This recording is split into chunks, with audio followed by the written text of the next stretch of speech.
Pittsburgh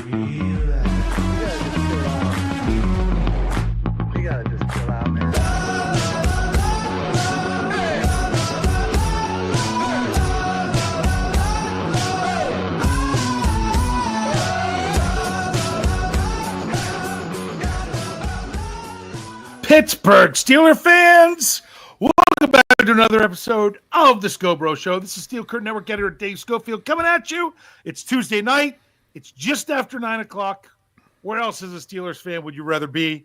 And with me as always, except when he's not, is my big brother Rich. Rich, how's it going tonight? Howdy ho, good brother Dave. Howdy. Sorry, I'm a little bit flustered. I'm getting errors here that we're not connecting on Facebook. So I know sometimes people like to do that, and I wish that I had a way to try to get it connected better, but I don't know if I can or not. I'm going to try again. We're going to see, and we'll see if it works or not. I don't know. But Rich, it's Dave. Now... We don't have a game to talk about. It's kind of moved into the ever dreaded Pittsburgh Steelers off season. Yes, that's just the way it is. Unfortunately, that's just what's going on. So I'm going to say something after you said that, you said that's just the way it is. I'll go while Brian Anthony Davis just takes you back to the good old, Steve Winwood song. It's just the way it is. Some things will never change. Yep, some things will never change. But maybe they will. Yeah. That's what we're here to talk about. Yeah. Hopefully. We'll see about if things can change. I'm trying to get us connected back on Facebook again. So it doesn't seem like that it's working that way, but we'll see what we can do. Sorry about that, Facebook family who isn't even there to hear us. So, yeah. You know what's depressing for you, bro? I wrote an article yesterday. What article did I write yesterday? You probably wrote about mock drafts. It was the first mock draft Monday of the season. It actually had a player from the national champion Ohio State Buckeyes. I don't know. Did you watch any of the college game? Nope. I watched somewhat of it. I was following a little bit. I watched the end when it got interesting, but was glad they kicked that field goal at the end to cover the spread. That helped a little bit. I went 4 for 4 against the spread in the NFL games this past weekend. That was a pretty nice parlay that I had there. So, but yeah, unfortunately, while other teams are still continuing on in the single elimination tournament, the Pittsburgh Steelers, they are turned to the offseason, and we've got some news. Actually, no, we don't really have any news. We're getting the occasional futures contract added on. There was a new player today. I know Jonathan Ward was added the other day. Yesterday, the Pro Football Writers of America did their all NFL and all AFC and all NFC teams. Steelers had 3 players that made the all NFL, which of course that meant they made the all AFC. And that was Chris Boswell, Cam Hayward, and TJ Watt. Now, the reason TJ Watt was first team here, and people are like, oh, but he wasn't first team all pro. They do the positions a little bit different for Pro Football Writers of America. They do 2 defensive interior linemen. They do 2 defensive ends. They do 2 outside linebackers and 1 middle linebacker. They do it as a traditional 4-3. So TJ Watt was technically an outside linebacker, and the people that beat him out for first team and all pro for the AP were players that were technically defensive ends in a 4-3. So it just made it a little bit different. Zach Frazier made the all-rookie team today. And there we go. That's the news. Anything you want to say about the news? No good news is good. Oh, no. Nope. See, Yeah. you had no idea where I was even going to go with that one. Nope. No good news is good news with Gary. Good news. Mm-hmm. See, you don't even remember that. You're too I do young. not. I do not. So Yeah, you just play on our television on Saturday nights or somewhere at home. But, you're just a youngin'. yeah. So I'm So, trying to launch on Facebook again for our wonderful Facebook followers. I don't know if that's going to happen. Yeah. Oh, that's one thing David Poe brought up. He's like, PFF sucks. They shafted Boz. They did it. They did it all. Team. It looks like we're on Facebook now. Sorry for those of you that might be joining us. We had an error, but it looks like we're connected now. Says, PFF sucks. They shafted Boz. They did it on all team. I was bringing up stuff, and guess what? We just lost our Facebook feeds. yeah, it didn't. Yeah, it actually, on Facebook, it never launched. Gotcha. So. It said that it didn't. Hey, there he is. Yeah. So, thank you, Jamie. Bro, great space. Oh, great space. The Great Space Coasters. Yep. Okay. Thank you. That was know what that was the news with Gary Gnu. I gotcha. But with PFF, the whole thing them talking about Boz getting shafted. Yeah, I talked about it all season that they kept scoring Aubrey from Dallas way better than Boz. I mean, there was games he missed multiple kicks, and Boz missed. I think that was the one he missed in the snow that was 57. Yeah, and yet, and the other guy missed 2. But yet he had a higher grade even that week, let alone all the time. So look, PFF,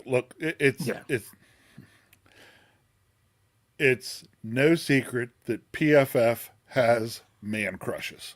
They do. And that kicker in Dallas is their latest man crush. Yeah. That's all it is. That's why I put so little stock into what they do. Because it's not just they are true statisticians. Okay? Mm-hmm. Having been a math major in college, when I walked into Stats 380, the professor walked into class, said, "Welcome to Advanced Statistics, where, we teach you we can make the numbers say anything." Yeah. So they have their numbers. They make them say what they want them to say to put forward the people they want to put forward. Yeah. Plain and simple. Yeah. So. Yeah. I mean, and we've seen it for a while and everything. I've been doing my article, had one today with updating the PFF rankings for the season to say where for the Steelers, just who had the highest rankings, who had the lowest ones. Man, it's kind of disheartening when I did the offense here today. Tomorrow's supposed to be the defense. Kind of disheartening because the top grade by a long way was by a player who didn't play since week 4, James Daniels. They have Russell Wilson as the second highest grade. And I'm like, I could buy that if you're talking about like the first 6 games or so with Russ. They have his top graded game of the season, the playoff game. Right. Which again, just they just make the numbers say whatever they want to make the numbers say. And it just I don't know. I don't know what to say about them. Yeah, I don't know either. Maybe if they were a little more transparent on when they plug all these different numbers in, how their final scores come up with, but they don't. We're to just trust them. Yeah, we're just supposed to trust them. Yeah, and I don't trust anybody. So. Yeah. Yep. So one more thing I want to talk about before we dive into this topic here tonight is this, and that is we had our new website launch today, kind of. I don't know if you even know this, bro. All right. Probably don't. So this is the kind of. It launched, but it's not redirecting from the old link, which means it's not going to the brand new site. And it's kind of good that it's not right now because it's not populating our articles whenever we put them in there. There's something going on there. But if you want to know what it's going to look like, you can even go check it out if you go to steelcurtainnetwork.com. It used to be when you went to steelcurtainnetwork.com, it redirected you to the Steel Curtain Network page of Fans First Sports. which we're still part of Fans for Sports, but now we were having a separate page as our own page. So we were going to change the redirect the other way. Well, that's not happening right now. But if you go to steelcurtainnetwork.com, you can see what the look of the website's going to be with everything there. It's just there's not comments because there's not really ways for people to go there because I don't think people were going to steelcurtainnetwork.com. They have it, like I have it bookmarked under something else. But if you're curious, you could go and you could try. So with that, let's dive into this, Rich. Although we have the name offense in our title, we're not talking offense tonight because this is the statement. The Steelers' offense isn't the only thing in need of creativity. We're talking defense. The offense they've been kind of taken to the woodshed, however you want to say it, for several years about the lack of creativity on offense. We get that. But boy, especially down the stretch, it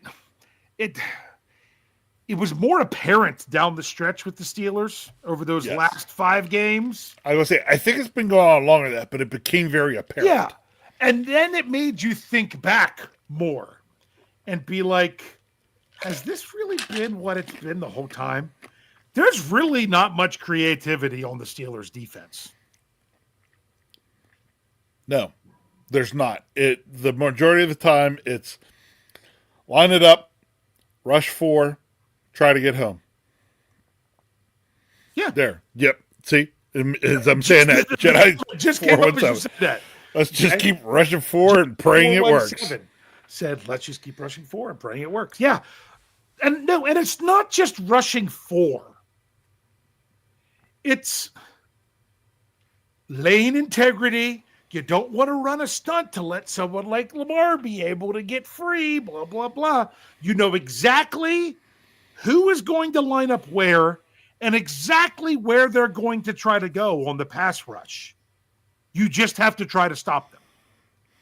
Isn't it a lot easier to try to stop it if you know who's going to be where and they're just going to do this and they just have to try to win? Yeah, if you know here's who's coming and here's where they're going to go to try to get to this point, all you have to do, it's much easier as an offensive line in particular, and running back, tight ends here or there that are blocking, much easier to block that. Why? Because you're not guessing. Yeah. You're not guessing. So then all you have to do is knock that guy off of that route just a little bit, and it typically buys your quarterback the time needed to make a play. And not only that, so in other words, I got some things I'll dive into with TJ Watt here in a little bit. But someone like TJ Watt, you're going to line him up the same spot every time to rush the passer. Okay? I got you. You're not going to really do anything to try to help him defeat his guys. You're going to basically allow the other team to know exactly where they need to send the help in order for the help to arrive. That's a huge mistake right there. But basically, you're relying on saying, all right, we're not going to change it up. Hey, TJ, it's up to you to not use the same tactic every time, and you need to change up how you're going to defeat the guy in front of you in order for this to be successful.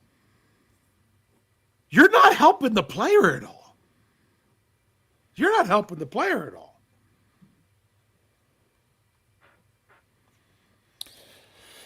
Not that you're helping the play. It's okay. When you're out there on the field, what you're constantly doing at your position is you're trying to gain an edge. Yeah. Okay. And what happens with the lack of creativity is you've taken what at the beginning of the season starts as a very sharp, very fine edge, and you dull it down. Yeah. You because you just keep, I'll take it like an axe. You just keep chopping at the same piece of wood. Well, eventually the axe starts to get dull. Yeah. Well, creativity would help resharpen that axe so that it continues to be productive. And the Steelers don't do that. Yeah. So, hey, I got a comment. I'm not going to bring it up. I'm not going to bring it on the screen, but I'm going to talk about it because it was brought here before. Biggie Bronco, the fact that I said I would rather punch Sean Payton in the face rather than interview him, that had zero to do with Russell Wilson. He's just been a royal jerk for years. For years. Had nothing to do with Russ. Has to do with he's just not someone I would ever say once associated. I would never want that person associated with my football team. Yes. So that had nothing to do with the whole. Now, granted, he did do Russell Wilson extremely wrong, even though Russell Wilson, we saw the problems with Russell Wilson with this team as it got to the end, that there's his limitations for sure. And he still was very extremely unprofessional with what he did. But the fact that I'd rather punch him in the face than interview him has nothing to do with Russell Wilson. I felt that way before he did what he did to Russell Wilson. That just added fuel to the fire. Even if Russell Wilson would have ended up with somebody else this past year, it wouldn't have mattered. So anyway, for me, that guy's For me, that trickles all the way back to the Saints days, and the best time I had was when he was actually, not in the league coaching. So he's just a guy, Put it this way. Well, and also remember, I also want to punch both the Harbaughs, but not because they're bad people, but because they are who they are. But I was about to say, I take Wang Harbs over Sean Payton all day. Yeah, believe it or not. That was a side note. Sorry, I just had to get off there so we could bring that in because that's been brought up. I saw that after a show another time. Let's get back to the defensive creativity. But yeah, that's just frustrating because right now Rich, is this really more than anything have to do with the pass rush when it comes to the defensive creativity? The majority of it, not totally. Yeah. So, but a lot of it. A lot of it. Because that's what's been lacking for a team that's known for something that great, and it's not there anymore. But Dave, it's actually not even just in the pass rush. There's nothing. I want to say exotic in the coverages either. Yeah, you know what I mean. Sure. I'm thinking back to the Dick LeBeau days and the zone blitz, and you had times where you'd have a guy back in those days. You'd have had a guy like Cam Hayward at times potentially dropping off the line to try to cover a crossing tight end. That doesn't happen with this group. Well, and it's not anything that's ideal. No, but it's the whole idea that you're changing something up because you're doing something different. Something else different, right? So it's just the coverage on the back end. The pass rush is all just very vanilla. Okay, and when it comes to ice cream, vanilla's good, but you can't. But me, I can't eat vanilla ice cream every day. There's got to be something more to it. Yeah, I either want to change the flavor. I need some sprinkles. I need some hot fudge. Some whipped cream. Some but just vanilla over and over. Just. Gets frustrating, and that's what I felt too. I was seeing defensively as the year went on, and I am of the mindset that I feel like it was kind of that way all season. And you read Cat. I read Cat. Yeah, I did. So, just at the end, it was similar to what you would see at times with the offense. Especially the offense the past couple years. The Steelers would start out in the offense, you'd be like, oh, it's not going too bad. That's great, but teams would then figure it out, and the Steelers wouldn't do anything more to it. There was nothing else to go to. Nothing. Nothing changed. It stayed vanilla, and it got figured out. I feel like the defense is having some of those same issues. Yeah. You go vanilla, and as the season goes on and more stuff gets on tape, you get figured out. And if you don't make adjustments, it can get ugly, and that's what happened. Yeah. You know what you need? Neapolitan. Sometimes there's vanilla. Sometimes there's not. Are you getting, I mean, my goodness, if you have Neapolitan ice cream, you shut your eyes, you don't know, are you getting vanilla, you getting strawberry, you getting chocolate? And that's only if you get the kind like our grandparents used to have at their house, where you open up the end, you've got the rectangular, what was that? Was that a half a quart or whatever? I don't know. Or is that a half gallon? Half gallon. Half gallon. A quart. My goodness, that's a pint. Yeah, half gallon. The half gallon ice cream that was in a box, and you slice it, and you've got it like in the three ribbons. I'm not even talking about the Neapolitan you get other places where it's all mixed up together. You've got a little bit of all of it in every single bite. It's just you can't have all vanilla with that one. So let me give you some interesting numbers. I brought these up on a different show, and for all I know, it wasn't a different show. It was this show. I can't remember. I think it might have been on the post-game show or maybe the preview. I don't know. Maybe it was last week of the preview, but it was. I was looking at TJ Watt's snaps by position. Okay, and this is PFF because they actually do snaps by position where they have it all broken down. So he played. Now remember, PFF also counts snaps that are penalties. They'll still grade them. They count them as a snap. So this doesn't line up exactly with the other places that you would get like a Pro Football Reference necessarily, but it still helps. He played 1,002 snaps. Okay, 1,002 snaps. 996 of them were on the defensive line, meaning he was on the line of scrimmage within the box. Okay. Yes. Because honestly, 996 out of 1,002, that means you only had 6 snaps not on the line of scrimmage in the box. He had, and I believe several of those were early in the year, because I can remember a couple of them, because there were times when it was him, Herbig, and Highsmith all on the field. Yeah, but a lot of times they would still keep Watt more towards the one side or whatever when they're moving around. He only had 4. He had 4 snaps where he was considered off the line in the box, according to PFF. 4. Okay. Yep. 1 at right inside linebacker. 3 at left inside linebacker. No more than 1 snap in any other. I remember the right inside linebacker one. That's the one that's coming directly to mind for me. I wonder if you know what game it was. It was earlier in the year, if I remember right, because again, it was him, Highsmith, and Herbig, all 3 of them on the field, and I remember seeing him in that spot, and I was like, "That's what I'm talking about. We need more of this." We didn't get it. I don't know if they counted that one as him being off the line, because I'm pretty sure this happened in a game without Alex Highsmith, and then Herbig got hurt. They have him lined up at the right inside linebacker one time in week 5, which would have been against Dallas.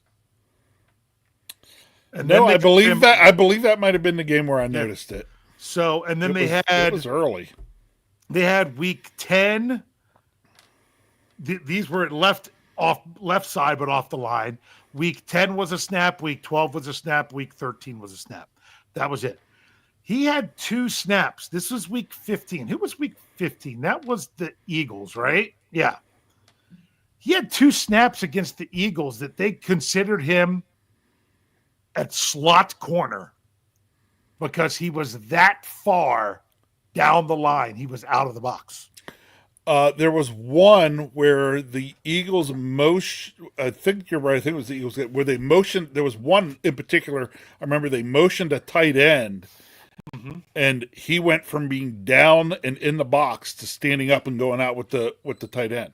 Yeah. So that's what that was. So That's so 996 out of 1,002. That tells you that is yes, 99.6% of the time he was lined up more traditionally. Out of that, he lined up twice as a left end. That was also in the Eagles game. So there was 4 snaps where he went wider. 2 times they didn't say he went wide enough to be a slot. 2 times he was wide enough that he was, but all in the same game. Okay. There were 6 snaps where he lined up where he was considered on the right side out on the edge, and then 5 snaps where he was on the right side that was far enough that he was outside linebacker. Okay. 4, so that was 11 snaps on the right side all season. 4 of them were in the same game. That was week 13. That was against the Bengals. The first game against the Bengals, right? If I recall correctly, because 10 was Commanders, 11 was Ravens, 12 was Browns, 13 was so that was coming off their mini bye. They said, "Oh, we'll move them around a little bit." Yeah, so they did that. Did that there. I mean, my goodness, four of the there was 4 on the right side in week 13, and there was 4 on the right side in week 8. That was it. 11 snaps. All the rest was just lined up on left end or left outside linebacker. And because they have LEO and LOLB are the 2 things, and it doesn't really matter. They're both basically the same thing. Over, what is it? 12 carry to 1, carry to 1, 982 snaps. So all but 20 snaps, he lined up in his traditional spot on the traditional side. Now, can you line him up that way and it still work? If you're doing some other creative things and stunts and other things with players around him. We didn't see that a ton, though, did we? Did not. I don't know if I saw. I don't know if I'd love to know how many times there were stunts ran on TJ's side. Very few. Yeah, very few. Most of the time I saw stunts, they were on Alex Highsmith's side.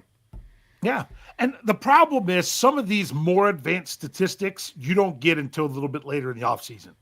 I spent a long time today trying to find blitz statistics, blitz percentages. I know I've seen them in the past on various downs because part of the problem is the Steelers, I don't think they blitz enough on 3rd down. No, and the other thing is when the Steelers blitzed, I'd say 80% of their blitzes looked exactly the same. Yeah, it was an inside linebacker coming up the middle. Yep, more often than not was Patrick Queen. Yeah. But I have some numbers of just overall blitz percentages. The Steelers this year, they blitzed, this is according to Pro Football Reference. Pro Football Reference, 25.9% of the time. That was 12th in the NFL. That doesn't sound too bad, does it? No, it does not. It doesn't. Well, the year before it was 34.1%, which was 6th. 31.5, 27.0, 40.3 in 2020. 40.3, 3rd most in the NFL. Okay, 36.9 in 2019, 38.7, which was 2nd in the NFL in 2018. And that's all the further back the advanced stats go for Pro Football Reference. So that is the lowest percentage of blitzing by the Pittsburgh Steelers in a season that they've had since Pro Football Reference is keeping those numbers. And like you said, when they were blitzing, they were just sending an extra person through a designed gap. There wasn't really any kind of deception to it. That again, as the season went on, you could tell that teams knew if they bring somebody else, they're coming from that spot and they're coming here. From that spot or this spot, because like Jedi 417 said, Sutton blitzed some, but I don't believe he was supposed to. Sometimes they don't know if he's supposed to or not. He was that quote unquote Mike Hilton, when he was with the Steelers. They would bring that in there and throw that in occasionally. But my thing is, I don't know that it was ever really all that effective. Yeah, wasn't. Sometimes they, and so I get it. Would you continue to blitz if your blitz isn't really being effective? Well, the other thing is this, okay? For a blitz to be effective, you have to then be in a coverage that the quarterback can't just take 2 steps, drop back 2 steps and throw the ball. Because if so, he's getting rid of the ball before your blitz can come anywhere close to him. Mm-hmm. That was the other issue I had with the creativity in the blitzes. We just brought a guy. We didn't change the coverage to make the quarterback have to hold the ball at all. Mm-hmm. And if you noticed as the season went on, teams just threw the ball quickly against the Steelers and had great success doing so. Yeah. Yep. Yeah. And it's just like whenever that would happen, you just sit back. And I mean, don't get us started on if the Steelers have a lead and it's the fourth quarter. Yeah. That's about as predictable defense you can get. And you know what? Don't get us started because we'll get that going after the break because we need to go ahead and do that now. So stick around. We'll be right back. Relax, don't worry, no rush, what's the hurry? Relax, don't worry, don't worry, relax. Relax, don't worry, no rush, what's the hurry? Relax, don't worry, don't worry, relax. All right, we got to relax, Rich, and don't worry. I guess, yeah, it's still too soon to relax and not worry. Lots of Steelers fans that are being that way. Hey, just so you know, it looks like we might be connected to Facebook. If you're just joining us now from Facebook, sorry, it wasn't connecting. There was an issue there, but it wasn't on our end; it was on the other end. So hopefully you're here with us. But Hey, yeah, we're look, talking defense. there we are and on Facebook. Creativity. What's that? I said, yeah, look, there we are on We Facebook. are on Facebook. Yep. And we're talking about defensive lack of creativity. Before we get back into it, let's go ahead and bring this up because, of course, it doesn't matter how much we want to talk about defense. People are going to come back and want to talk about something else. But if you pay $5, we'll at least bring it up and we'll talk about it for 30 seconds of that. But, brother man, to you, get $5 into the tip jar. Thank you very much. Says Steelers better not let Justin Fields go without giving a proper chance. Why can't Fields be a franchise quarterback? That's part of the stuff that we're going to keep talking about with the offseason. Like I said, we're focused a little bit on defense tonight. But Before I'm going to go too much into talking about, Justin Fields and franchise quarterback, something would have to happen first. The Steelers would have to re-sign him. yes, yeah, exactly. Because currently he is not on the roster. Exactly. But honestly, I mean, with the reports of, Russ wants to come back, blah, blah, blah, I think that's a big mistake for the Steelers. I think the problem is, all right, I get it. When Ben Roethlisberger was at the end of his career and he had limitations, he had the chemistry and everything going on with the Steelers for so long. And, he had basically was picking the offensive coordinators by that time because if it wasn't for Ben, I don't know how long Todd Haley would have been here. So when you look at it, you kind of understood that because that's where he was. The Steelers don't have really any tie to Russell Wilson. He's been here one season and they paid him the league minimum because someone else was paying the contract. His limitations. Those limitations are not going to go away. He's not going to all of a sudden be taller and see the middle of the field. He's not all of a sudden going to be able to go through his reads faster at this point of his career, which is something that was a struggle. I mean, if we wanted a quarterback that was that slow going through reads and then having to either bail out or dump it off, they should have just kept Kenny Pickett. Right. That would have been it. But it's one of those things that I think the Steelers could cover Russell Wilson's shortcomings when he first came out. And as time went on, it went to, you could have had the same thing with Justin Fields. At what point was Justin Fields, could teams start to figure out what the Steelers could and couldn't do with him at quarterback? Yeah. So you got to remember that for one. So that's the That's the bad news. The good news is Justin Fields is not that old. Justin Fields is a quarterback that you would hope would be improving every year, not someone that you want to see how much they have left every year at the end of their career. That's the difference. So if Justin Fields could learn, if he learned more with the Steelers while he wasn't playing, then that's a whole different story. And honestly, the Steelers are going to have the answer for that much better than us. Anything else you want to say about that, Rich? You ready to get back to defense? Defense. Okay. Here you go. It's your opportunity. Rich, didn't you Dave. just love it when the Steelers were had a lead and needed to protect it defensively? Didn't they come up with a fantastic defensive strategy at the end of games? Yes. And that was a sarcastic yes. The defensive That was strategy as sarcastic as the question itself, right? it was, I don't even know what to call that defense, because it wasn't even prevent. It was just let teams get big chunks of plays, go down, big chunks of yards, get downfield and score in about 6 plays. Yep, it was play the clock, but the problem is you were playing the clock.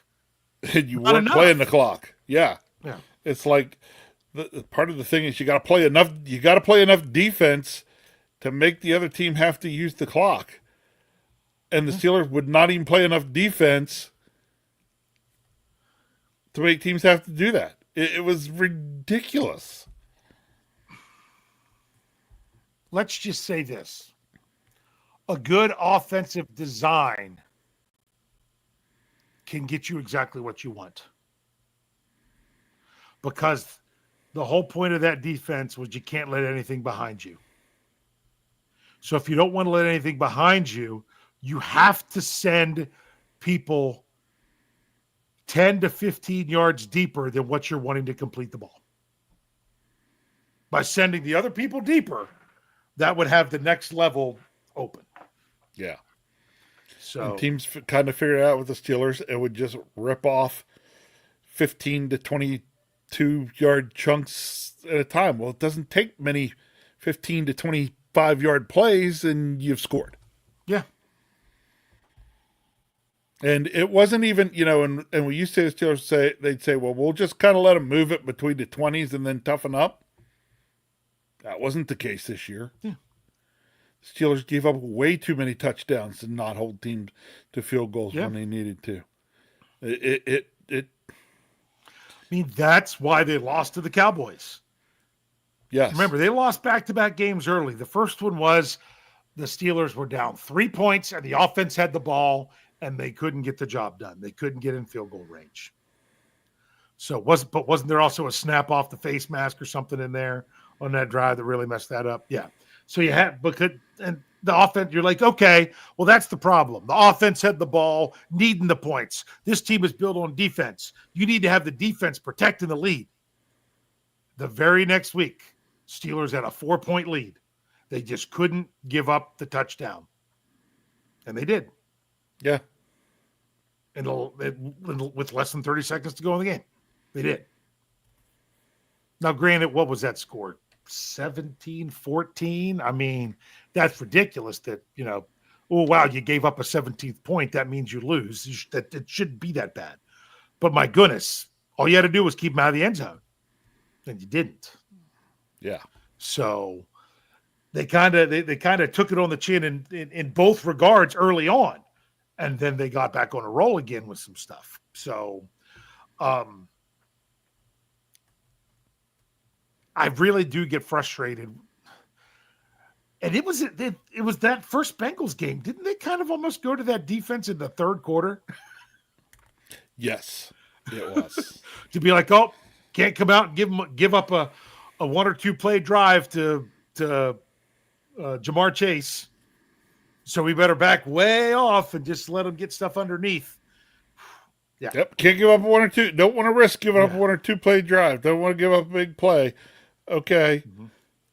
We just gave up a 5-play drive. And not much difference. I mean, some of us, are we living in the past? That's what Steelers fans do. That's what we have is the past. I mean, my goodness, we haven't had a playoff win in 8 seasons. So you're in the past. To me, the past that I'm living in is 2004 through 2010. Yeah, I know they didn't win the Super Bowl in 2005, but that 15-1 season was pretty magical as well. Yes, But in that time, the defense that you had at that time, my goodness. Now, first of all, it's a different generation of the NFL. It really is. It is. It is. That the defense can't do the kind of things that they could even do then. But the thing about those defenses, with those Dick LeBeau defenses, you know what they didn't do? They didn't take their foot off the pedal and say, "Hey, let's make sure we don't give this up." If you're doing something like that, you're doing that in a blowout. I mean, blowout. That's not you're up 9 points with 10 minutes That's left funny. to go in the That's game. exactly what I was going to say. I was going to say that defense, when you were up 9, they were like, no, not only are we going to do it, we're going to force a turnover and we're going to score to go up 16. Yeah. Yeah. They would, because you want to know what? How many times have you seen a defense? I've seen other defenses do it to the Steelers even, or I've seen it in other NFL games where I'm like, oh my goodness, they're bringing crazy pressure on the quarterback. Oh, he's so flustered. Oh, he's what to do. Oh, yeah. And then they get to a point of the game, they're like, oh, we got to protect this lead. And they stop doing what put them there.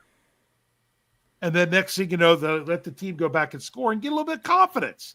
Then you try to bring that pressure back a little bit, but they're feeling a little bit better about themselves because you eased up. You eased up, and I mean, my goodness, we know the offense will ease up. You give the offense a lead, and they'll go out there. They won't care. They won't care if they put another point on the board if they have the lead. They'll just, if they can, run clock and not turn it over, that's all they'll do. So it's never that. I want attack mode. And it's one, and no, we haven't had attack mode on offense for quite some time. There was a couple of times this year I felt like there was more of an attack mode, but it didn't. It was the exception and not the rule, unfortunately. That's sometimes what we saw it. But now it feels like the attack mode on defense is gone. I mean, they barely reached 40 sacks this year. They barely hit 40 sacks. And I know a lot of people are like, oh, Tomlin's defense. The sack numbers have fallen off big time since Keith Butler left. Yes. So because it's just not the same. Sorry, I went off for a little bit, so I need to give you a chance to talk. That's okay. That's okay. I've been listening to you and B perusing a few things in the live chat while you were kind of going there. So, Dave, you like to pose questions to me. Yes. I'm going to turn the tables and pose a question to you. Sounds great. Okay. So I think we can both agree that that defensively the Steelers need some change. Yes. We can't keep doing, as we've said all game, this very kind of vanilla defense. Okay. Here's the question. How do we get there? How do they get there? Okay. All right. Well, of course, people love to bring up, most expensive defense in the NFL. That's because they hardly have any draft picks. Players on rookie deals contributing to the defense. We talked about this in the past. Very limited. I mean, even if you're talking about, if you're talking about starters, you're talking about Joey Porter Jr., Keanu Benton, then you're talking some of your other contributors of Beanie Bishop and Peyton Wilson. Almost said Roman Wilson. Wrong Wilson. Nick Herbig. Nick Herbig. Yeah, we forgot about it. Yeah. He's another contributor, just not a starter. Correct. Those are good. Okay. First of all, you're going to have to cut loose some of the big money stuff just because, Larry Ogunjobi has not really produced in the way that it's not that he's a bad defensive lineman. It's that he hasn't really been able to produce consistently for the amount of money he's being paid. Agreed. Okay. You've got some players like that you need, that if they're being paid more than their production. Now, some people would put Minka Fitzpatrick in that category right now as well. And honestly, he is moving in that direction. Minka's still a bit in the doghouse because of the effort from the playoff game and not talking to the media and things like that. I still say I don't know that they're utilizing him the best way. That could be part of the reason why he's not happy. But I still kind of blame Minka for this problem. I still think Terrell Austin was made the defensive coordinator because that's who Minka wanted when Minka needed to resign. So, and I've said that before. He glowed about him, how he wanted him around. And it's almost like, yeah, that's what happened. But to me,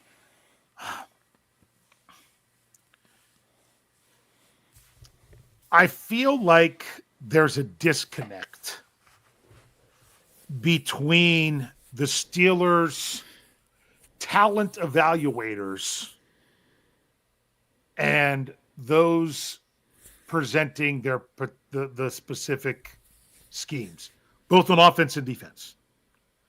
I don't think the Steelers are necessarily having the right people to do what they want to do. You get somebody. I mean, some of this could be on Coach Tomlin. You know how he falls in love with people in the draft process, blah blah blah, and then they end up coming to the Steelers later when even though the Steelers didn't draft them because of those connections that he's made. But the question is, how do they fit with everybody else to do the scheme that you want to do? Sometimes you have to find the right players to do those things. And a lot of times I feel like the Steelers fall in love with players, but not in doing what the players do best. But then they want them to what they want to do and they want them to adjust, and they're not maximizing their potential. Yeah, you want to know who was good at taking those guys that didn't know what to do and getting the most out of them with all those Notre Dame guys. Come on. That was Coach Belichick was fantastic. Yeah. That's what he was so good at during his time in New England. He could take guys you'd never heard of or didn't think that much of and turn them into great players. Okay, you really want to know the one that just jumps out at me because that he took this guy that was a middle of the road guy and turned him into his guy, and that was Mike Vrabel. Yeah. You get the Mike Vrabels, you get on defense, you get the Wes Welkers on offense. Those kind of guys that you come in and you're like, okay, I can take what you do and I can make that work I can make that work and maximize that. It seems like the Steelers take these guys and they're like, okay, we really like you. Now do this. Yeah. And I mean, nothing speaks more to this. And sometimes I say too much emphasis is put on this, on the offensive line, but it's starting to get a little bit frustrating. I'm just waiting. I mean, my goodness, they moved Zach Frazier to guard. I'm going to poop a rubber tire because it seems like all they want to do is take offensive linemen and move them to a different position. And I say that they should be able to do that to a certain degree. But why do you constantly keep doing it? Why are you taking a right guard and playing him at left guard, a left guard playing him at right guard? Why don't you just switch the two freaking guys? Because one started there, and then when we got to make a change to do something there. It just seems like it's just fun. And now, so many different things people want to. I love how people want to talk about. They know exactly who's making these decisions. You can make a good estimate, but you don't know. I don't know. Is it Pat Meyer that's moving them around? Is it the offensive? Well, it's a different offensive coordinator now. Is it the head coach? I don't know. Is it the assistant offensive line coach who develops the younger players more that aren't the starters? That's who they work with. I don't know. But it's stuff like that. When you look at the offensive line and see them constantly putting a player, and people want to talk about, get Broderick Jones back to his natural position. Hate to tell you this, I'm going to have to check the numbers. That dude in college and the pros has, I think, now played more snaps at right tackle than left tackle. So guess what now would be his more natural position? Yeah. He's played there more. But I'm still not against moving to the other side. That's what you got to do, So I think there's an issue there. And you could put it all on the head coach. You could put it could be a top-down philosophy, which very well may be the case. But also, you've got to. It's got to be more than that. It's there's more than just one person there, but that one person isn't absolved either. Because of course, Claude Bishop, $2 there, says no one should feel confident with Tomlin as head coach. That's at least you said should, because there are plenty of people that are confident. They really are. I'm going to say you might be hearing a new podcast from me. That's going to replace last minute thoughts during the off season, that I might be doing a little something, and everything. And some people want to say that, how come it went when the Steelers were 10-2 or 10-3 or whatever it was? 10-3. How come their head coach was one of the top candidates for coach of the year? And all of a sudden he's the worst coach ever.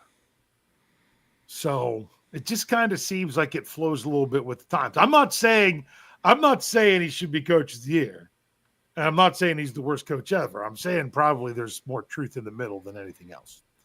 But this is a long answer for this. Do you feel that the Steelers are putting people in situations that's not really, my God, I think back to Ziggy Hood when he was drafted in the first round. Yeah. The dude did not fit in a 3-4. Nope. And they took him as their first pick. Yeah. Yeah. There are just things that just at times just do not make sense. Yeah. So. And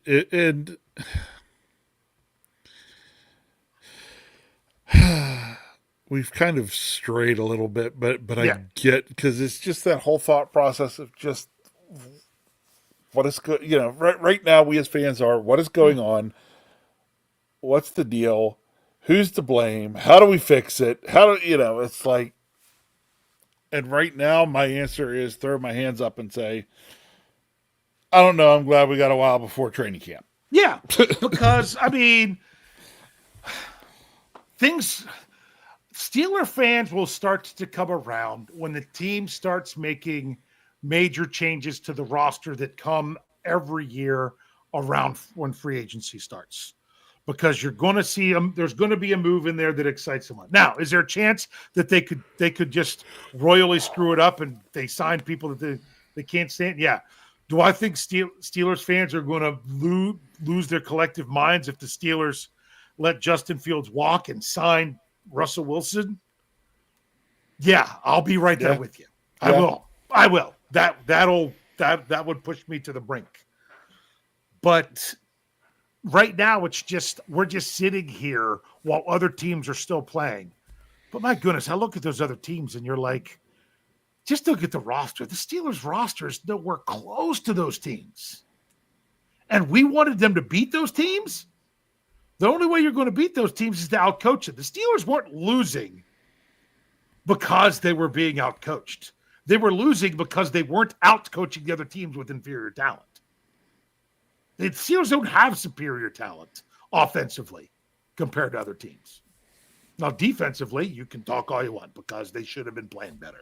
Absolutely. So, which is why our show is what it is tonight, because I was telling Dave the other day how frustrated I was down the stretch defensively, even more than offensively. Yes, defensively. But why? Because that's the group that's supposed to be the veteran group that's getting back. And What was one of the biggest complaints of a number of Steelers fans? Oh my goodness, why did they bring Cam Hayward back? Well, first of all, came back on a steal of a deal, and the dude was friggin' all pro.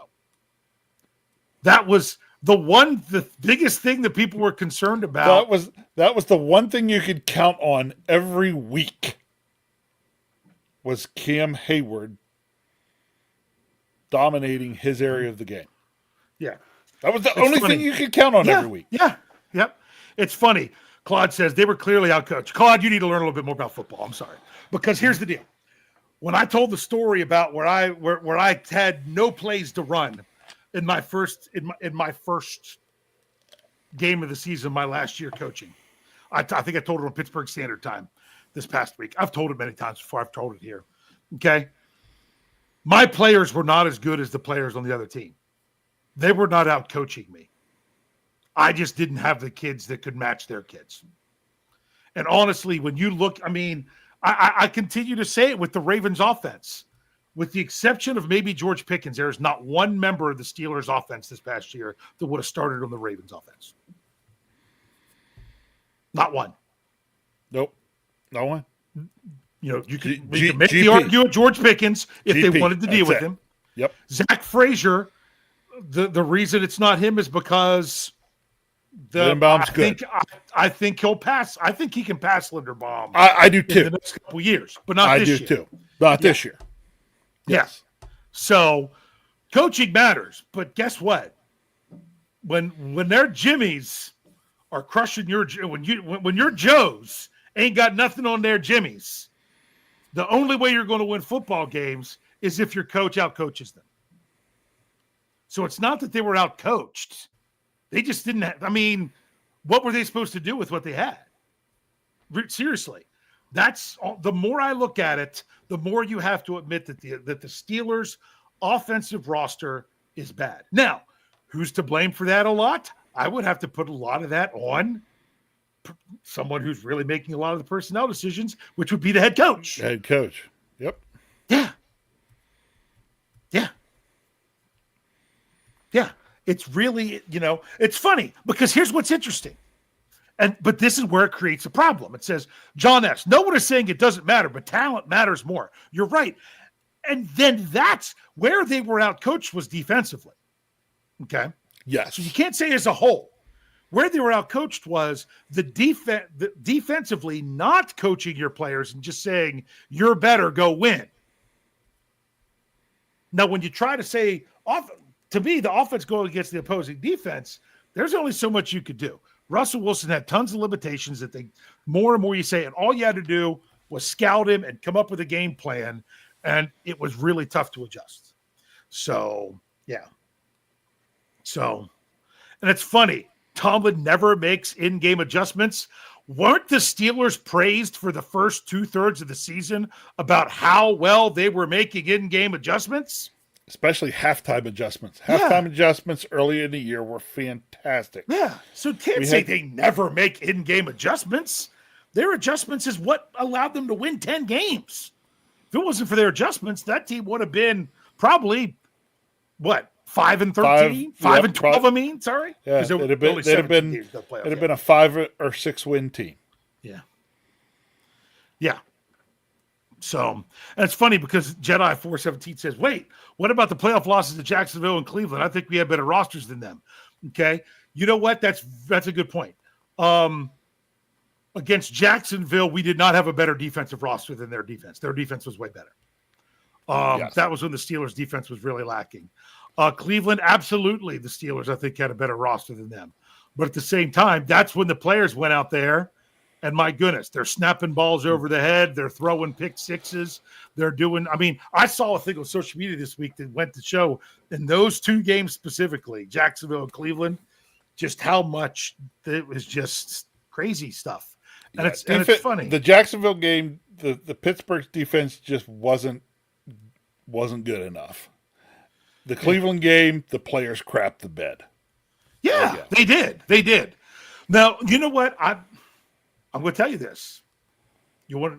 Technically, the Steelers only lost that Jacksonville game by 3 points. Yes, we were there. We were there. Now, remember, they scored at the very end to cut it to 3.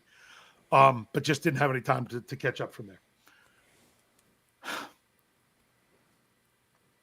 I think Le'Veon Bell not showing up until game time screwed that team more than anything. I think they weren't. They lost their focus. They lost their focus. Yes. Yeah. Yeah. Yeah. So, yeah. So, all right. But yeah, I mean, I still say that Cleveland playoff game, that was a big anomaly. I mean, how to screw up that much, to me, that early, I put more blame on that as the Steelers resting the players they did the week before. But then again, that was the COVID season. They were trying to not get them exposed and not having a COVID issue pop up. So that just made it there. So, yes. Rich. That game, Cleveland had plenty of places where it was totally just players' execution, but you could also talk that there was some coaching involved with that one. Oh, yeah. And I don't know that it was a bad game plan. I mean, everything was out the window when you went down the way you did as fast as you did because basically, the offense, when the offense is giving up points to the other team constantly, that's not a good thing. Rich, I had a big question for tonight. We got to get to it because once again, we're going over. I thought we were going to be done early, and then we kind of got riled up here at the end. So here's my big question for tonight for everyone. So remember, if you're new, don't put it out in the comments until I pose it out there. But some of you are going to might like the new audio podcast that I might be doing this. Hopefully, starting this weekend. We still got to figure out some stuff. But here's the question, Rich. We could talk draft all we want to, but you hate mock drafts. We're not ready to get there. Everything with the draft gets shaped by free agency. So the question is, defensively, because we're talking about defense today, we're just going to keep just on the defense because we'll get to the other side later. Defensively, free agent-wise, what's the biggest addition, like position? I don't want a player name or anything like that. What position would you like to see the Steelers address significantly in free agency?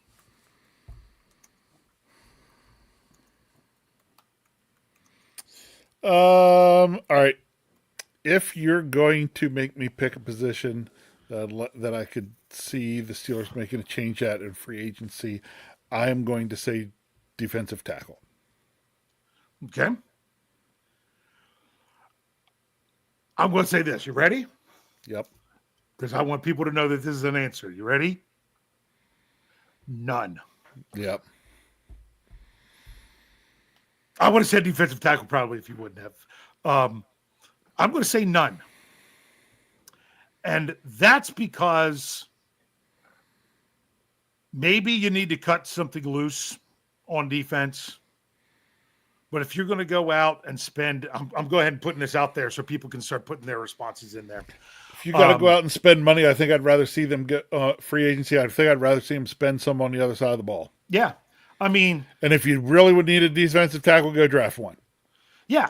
But the reason I'm throwing none out there as a possibility is because is that where the Steelers need to be sinking more of their money?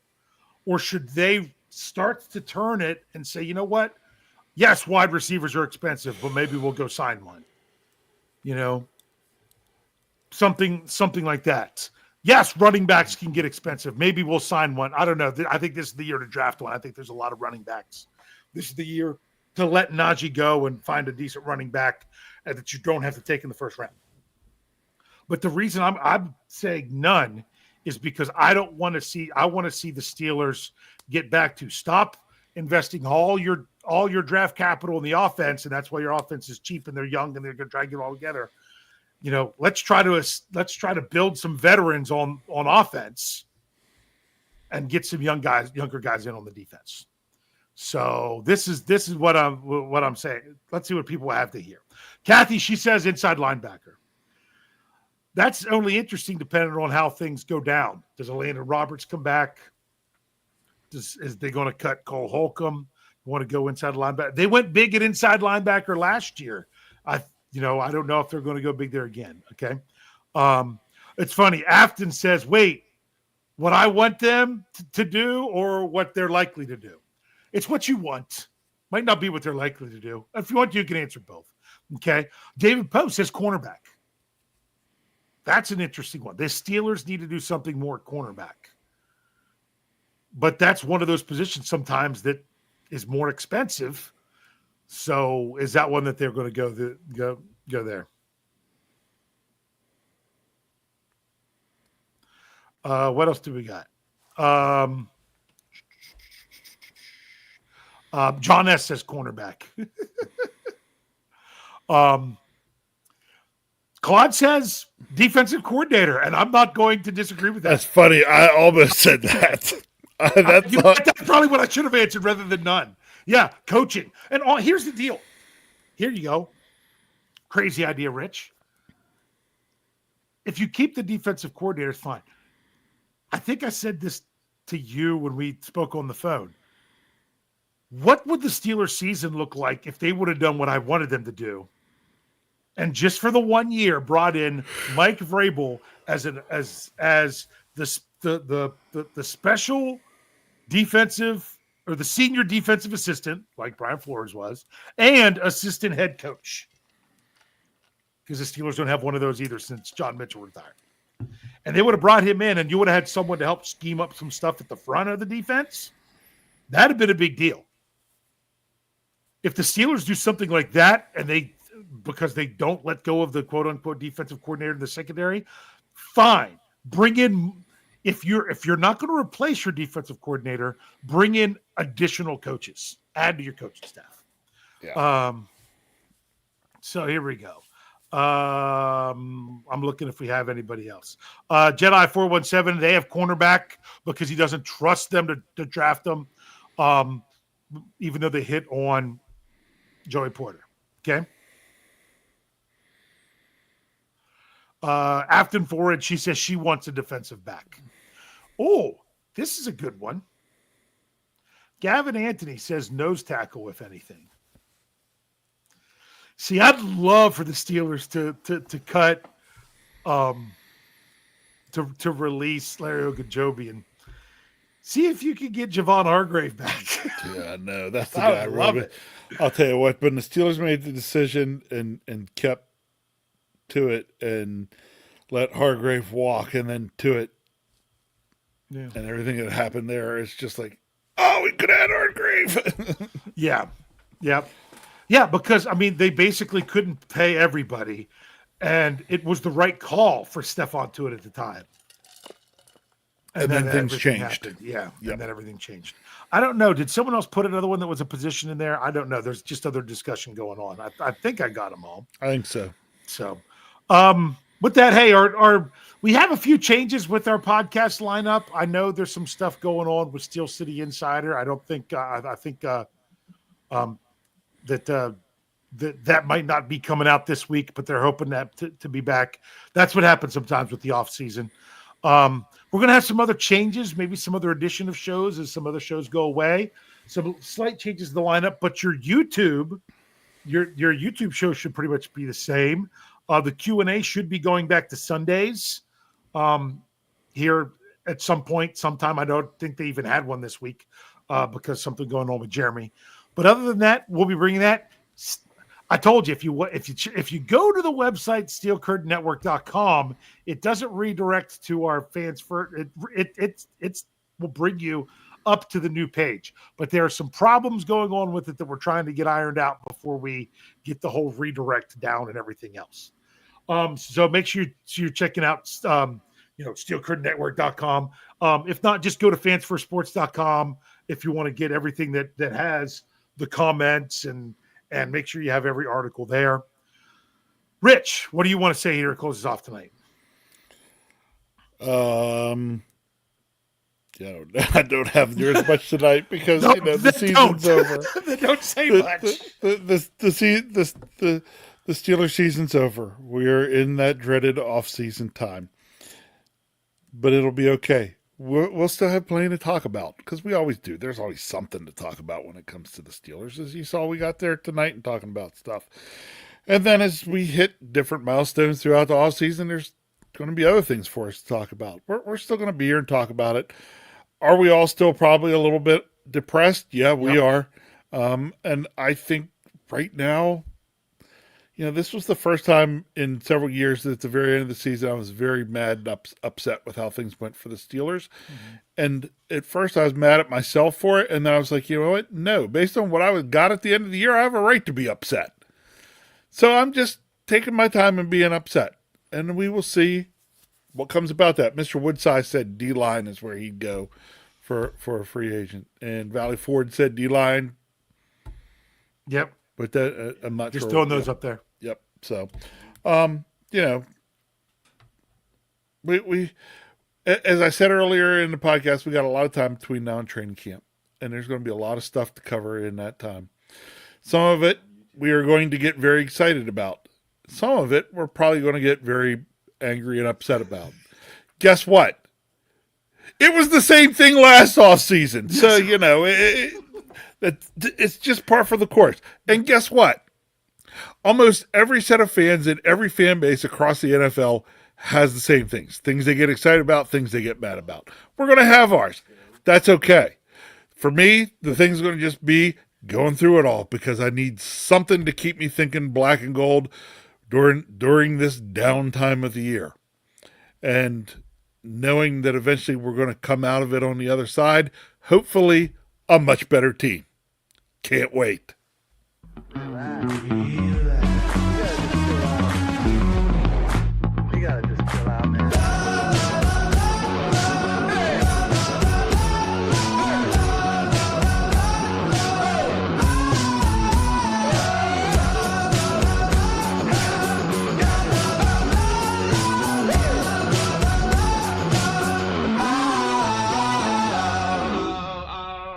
Can't wait.